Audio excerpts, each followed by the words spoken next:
Thomas Delcourt n'avait jamais cru aux signes. À 42 ans, il avait construit sa vie comme on construit une tour de verre, froide, droite, solide. Chaque décision était calculée, chaque minute rentabilisée. Il n'aimait ni l'imprévu, ni l'émotion, ni tout ce qui pouvait ralentir son ascension. Ce soir-là, pourtant, quelque chose allait fissurer cette perfection. Le restaurant s'appelait le Lys Blanc, un lieu discret, presque invisible depuis la rue, recommandé par un client influent qui lui avait simplement dit « On n'y sert pas qu'un repas, on y sert une expérience ». Thomas n'aimait pas les phrases mystérieuses, mais il aimait l'exclusivité. À 20 heures précises, il était installé près d'une grande baie vitrée. Lumière tamisée, piano doux en fond sonore, conversation feutrée. L'endroit respirait le raffinement. Il commanda le menu signature. Le serveur arriva quelques minutes plus tard avec une assiette d'une élégance presque irréelle. Au centre, une petite création parfaitement dressée, entourée d'une sauce brillante. Une feuille verte posée avec une précision chirurgicale. « Ce plat est unique, monsieur », dit le serveur avec un sourire difficile à interpréter. Thomas hocha simplement la tête. Il prit son verre de vin, l'observa, respira, puis, au moment de saisir sa fourchette, il sentit un regard. À sa droite, une petite fille se tenait debout. Elle n'était pas là quelques secondes plus tôt. Elle devait avoir 6 ou 7 ans. Robe beige simple, boucles sombres, de grands yeux profonds qui ne sciaient presque pas. Ses petites mains étaient serrées près de son visage, comme si elle retenait quelque chose. Thomas fronça les sourcils. « Où sont tes parents ?» Elle ne répondit pas. Elle regardait l'assiette, puis elle demanda doucement. « Tu vas le manger ?» Sa voix était calme. Trop calme pour une enfant. « Bien sûr. Pourquoi je ne le ferais pas ?»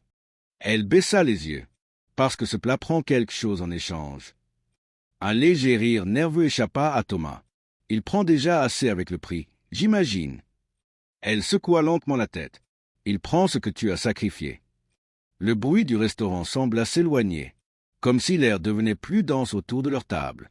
Les conversations continuaient, mais lointaines, étouffées. Thomas sentit son estomac se contracter. « Je ne sais pas de quoi tu parles. » Elle leva les yeux vers lui. « Si, tu sais. » Et malgré lui, des souvenirs remontèrent.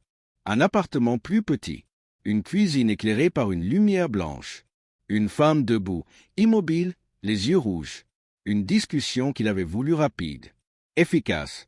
Ce n'est pas le bon moment pour avoir un enfant. Il se souvenait du silence après ces mots. Il se souvenait du regard brisé.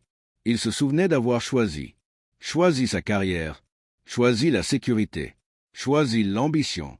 Il ne s'était jamais autorisé à appeler cela un sacrifice.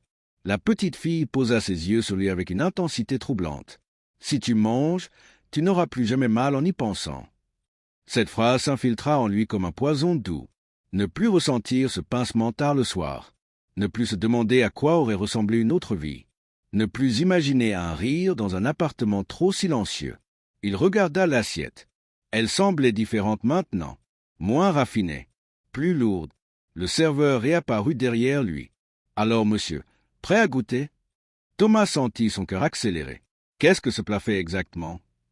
Le sourire du serveur s'élargit à peine. Il rend permanent ce qui est presque irréversible. « Et si je refuse ?» Alors il reste une possibilité. La petite fille murmura. « Si tu le manges, tu oublieras que tu as jamais regretté. » Oublier le regret. La tentation était immense. Il prit la fourchette. Au moment où le métal toucha la nourriture, le monde bascula. Il se vit plus vieux, encore plus riche. Un bureau immense, des trophées, des écrans lumineux, des contrats signés. Un appartement gigantesque, parfaitement silencieux. Pas de dessin sur un frigo. Pas de chaussures abandonnées dans l'entrée. Pas de voix qui appelle « Papa ». Puis l'image changea. Il se vit dans un parc. Costume moins coûteux. Téléphone éteint. Une petite main dans la sienne. La petite fille aux boucles sombres riait. Un rire clair, vivant, désordonné. Il sentit une chaleur qu'aucune réussite n'avait jamais produite en lui. Puis tout s'arrêta. Il était de nouveau au restaurant. La fourchette suspendue dans l'air. Le serveur attendait. La petite fille le regardait sans cligner des yeux. Le silence était total maintenant. Thomas posa lentement la fourchette. Il repoussa l'assiette. « Non !» Le mot sortit presque dans un souffle. Les lumières vacillèrent légèrement. Un frisson parcourut la pièce. Puis le bruit revint. les conversations, le piano, le tintement des verres. La chaise à sa droite était vide, comme si personne n'y avait jamais été. Le serveur observa l'assiette intacte, puis hocha la tête sans un mot. Thomas demanda l'addition. En sortant, l'air frais de la nuit lui sembla différent, plus réel, plus tranchant. Il resta immobile quelques secondes sur le trottoir. Puis il sortit son téléphone. Il chercha un contact qu'il n'avait jamais supprimé. Il hésita longtemps. Son pouce trembla légèrement. Puis il appuya sur appeler. 3 tonalités.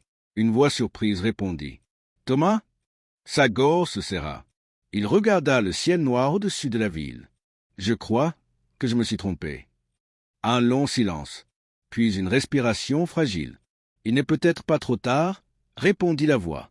Pour la première fois depuis des années, Thomas ne pensait pas à un contrat, ni à une réunion, ni à un chiffre. Il pensait à une seconde chance. Et au fond d'un restaurant discret, quelque part derrière une porte fermée, un serveur effaçait une ligne d'un menu. Parce que parfois, le plus grand luxe n'est pas ce que l'on peut s'offrir, mais ce que l'on choisit enfin de ne pas perdre.